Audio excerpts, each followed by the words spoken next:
I believe subconsciously I was wired like this कि जब मैं कोई काम खत्म करके आता तो सीधे रिवॉर्ड समझ के फ़ोन में स्क्रॉल करना चालू कर देता।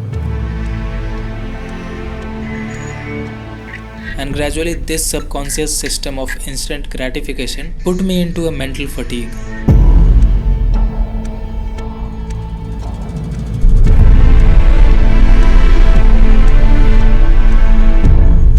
But when I finally started reading books, I saw the improvement. मेरी सीखने की एबिलिटी, मेरी आर्ग्यू करने का तरीका और लॉजिकल हो गया। मैं और अच्छे से सोच पा रहा था, अपने विचारों को अच्छे से आर्टिकुलेट कर पा रहा था। मैं पहले से थोड़ा ज़्यादा प्रोडक्टिव होने लगा। And on a certain level I and you can see the reflection of it in my work then and the recent. But this is the one side of the coin जो मुझे कहना और आपको सुनना पसंद है, the mental masturbation part of the picture. Let me show you the other part of this coin, the actual process of me getting into reading books. So do observe and take insights and make notes from my story. पृथ्वी पे 22 साल गुजारने के इस सफ़र में मैंने आखिरकार ढूंढ निकाला वो सच, दुनिया भर के लगभग सारे बुद्धिजीवी वाइज लोगों के सक्सेस का फॉर्मूला। मैंने अपने सालों की ऑब्जर्वेशन में ये पाया कि इन सभी बुद्धिजीवी लोगों में एक कॉमन पैटर्न है, दे ऑल रीड बुक्स।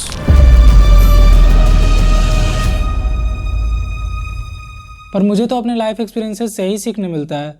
मैं अपने ऑब्जर्वेशन, अपने एक्सपीरियंसेस से ही इवॉल्व करता आ रहा हूँ। And suddenly everything got changed when I got my first book. On my 22nd birthday, I met my friends. हम दिल्ली के फेमस बुक मार्केट गए। हम तीनों ने अपने अपने लिए बुक्स लिया। मेरा फर्स्ट टाइम था तो मैंने घर से ही सोच लिया था कि मुझे कोई इंटरेस्टिंग बुक ही चाहिए। और चूंकि मुझे कलाकार और कलाकारी में कुछ ज़्यादा ही रुचि है तो उस चीज़ को ध्यान में रख के मैंने अपना पहला बुक चुन लिया। अब मैं ये ज़रूर कह सकता हूँ कि अगर बुक आपके इंटरेस्ट की हो तो पढ़ने में मज़ा आने लगता है। पर क्या हो अगर मैं ये कहूँ कि मुझे वो बुक समझ ही नहीं आ रहा था, क्योंकि बुक की भाषा अंग्रेज़ी में थी और मुझे बहुत सारे शब्दों के मतलब नहीं समझ आ रहे थे। एक्चुअली प्रॉब्लम यहाँ नहीं कि ये बुक इंग्लिश में है, प्रॉब्लम ये है कि हमारी फर्स्ट लैंग्वेज ही भोजपुरी है। हमने स्कूल में आके हिंदी बोलना सीखा। एक तो हम यूपी बोर्ड में पढ़े हुए लड़के, जहाँ अंग्रेजी उतना ही पढ़ाया जाता है जितना कि CBSE ICSE में हिंदी को। पर प्रॉब्लम ये भी नहीं थी, प्रॉब्लम तो कहीं और ही थी। चलो एक छोटा सा किस्सा सुनाता हूँ। हमें बचपन से ही पंगा लेने का शौक था। तो बात है कक्षा 7वीं की। हमारे छोटे मामा और हमारे बीच का फासला 19-20 का है। जब वो 12वीं में थे तब हम उनकी 10वीं की मोटी सी इंग्लिश की गाइड बुक लेके उसकी हिंदी अनुवाद की गई एडिशन और टॉर्च बियरर जैसी कहानियाँ पढ़ते थे।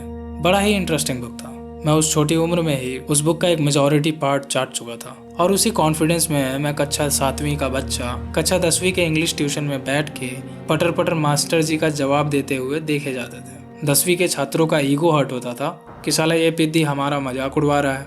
हमको स्कूल के बाहर कई बार सीनियर्स ने रोक कर ग्रुप थेरेपी सेशन भी दिया, बट हम बाज नहीं आए। खैर, इस कहानी का तात्पर्य यह है कि पूरी स्कूल लाइफ में को यही लगा कि साला इंग्लिश में हम ही फन्ने खा हैं। बट जैसे ही गोरखपुर से बाहर निकले तो पता चला हम तो गलत compete करके खुश हो रहे थे। असली चीज़ तो सत्य जानने में है कि हमें नहीं आता है इंग्लिश। ग्रोथ तो सच अपनाकर काम करने में है, गलत होने में है। और हमको ये बात भी पता है कि हम एक दिन बहुत तगड़े स्पीकर बनेंगे। खैर, ज़मीन पे वापस आते हैं और इस बुक की बात करते हैं और इसे पढ़ने का तरीका ढूंढते हैं। तो सिंपल एक्सरसाइज थी, पढ़ो कंसिस्टेंसी से और जो वर्ड की मीनिंग नहीं पता उसे तुरंत ही गूगल करके वहीं लिख दो। इसी प्रोसेस से मैंने स्टील लाइक एन आर्टिस्ट इस बुक को आधी डिक्शनरी में बदल दी। जिस लड़के ने 20 साल अपनी जीवन इस पृथ्वी पे गुजारी हो और कभी एक पूरा किताब खत्म ना किया हो,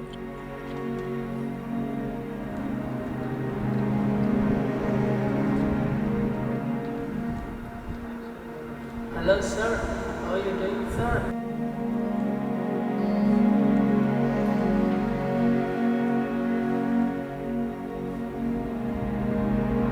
और ऊपर से जब आप अपनी पहली किताब पहाड़ों पे चल रही एक गाड़ी पहाड़ों की रानी अल्टो 800 में पूरी करो तो उसकी खुशी ही अलग होती है। और इसलिए मैंने इस चीज़ को डॉक्यूमेंट करना लाजमी समझा।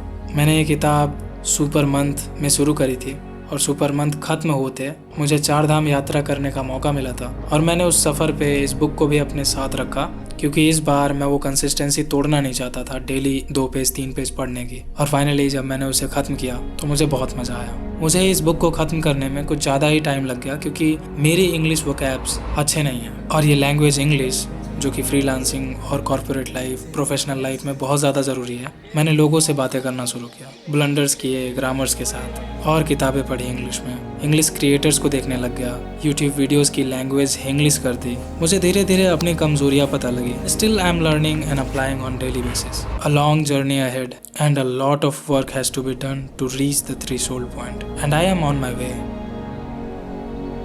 However, I got to learn one thing, that besides of overseas writers, we must look upon Indian assets as well.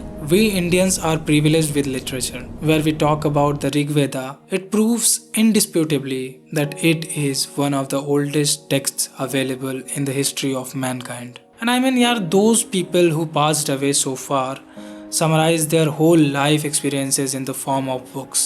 And you know, for now, I will definitely try to read as much as I can. And I believe from now, you will also do the same. See you in the next one.